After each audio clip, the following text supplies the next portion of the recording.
Sir Sasi Kapoor, Sasi Tharoor இவர் வித்தியாசமானவர் சொன்னேன் இல்லையா? அவர் லண்டனில் பிறந்து அமெரிக்காவில் படித்தார். இவர் கிராமத்தில் பிறந்து கிராமத்திலே படித்தார். அதான் அவருடைய ஐபிஎஸ் அனுபவம் பன்முகத்தன்மை வாய்ந்தது. இவர் ஐபிஎஸ் ஆஃபீஸராக இருக்கும்பொழுது, அதை சொல்லலாம்னு நினைக்கிறேன், இவர் இதில் ரஜினிகாந்த் அப்போ அரசியலில் ரொம்ப தீவிரமாக வரணும்னு நினச்சார். அவர் சொன்னார், நான் சீஃப் மினிஸ்டராக வரமாட்டேன் சார். நீங்கள் சீஃப் மினிஸ்டர்லாம் வேறு யார் சார் சீஃப் மினிஸ்டராக போடுவீங்க அப்படின்னு.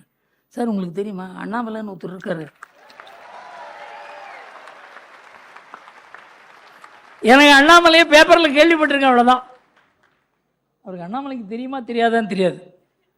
அந்த அளவுக்கு இவருக்கு ஒரு தாக்கம் அவர் ஐஏஎஸ் ஆஃபீஸராக இருக்கும்போதே இருந்தது, ஐபிஎஸ் ஆஃபீஸராக இருக்கும்போதே இருந்தது.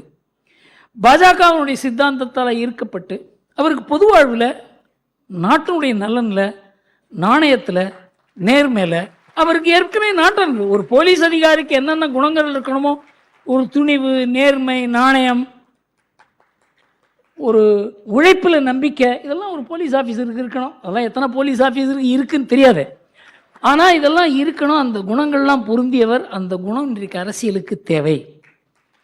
ஆனால் அவருக்கு அரசியலில் ஈடுபடும். அரசியலுங்கிறது ஒரு பெரிய சேலஞ்ச்.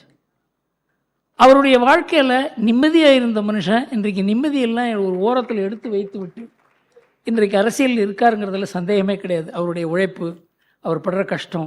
நான் ஒரு தடவை அவர்கிட்ட பார்க்கும்போது, உடம்பு ஜாக்கிரதையாக பார்த்துங்க சார், உடம்பு ஜாக்கிரதையாக பார்த்துங்கன்னு சொல்லுவேன். அவர் இன்றைக்கு பாஜகவினுடைய நம்பிக்கை நட்சத்திரமாக திகழ்கிறார். அவருக்கு மேலும் மேலும் உடல், மன உறுதி எல்லாம் கடவுள் கொடுத்து தமிழ்நாட்டுக்கு ஒரு மாறுதல் உண்டாக்கும் ஒரு கருவியாக மாற்றுவார் என்று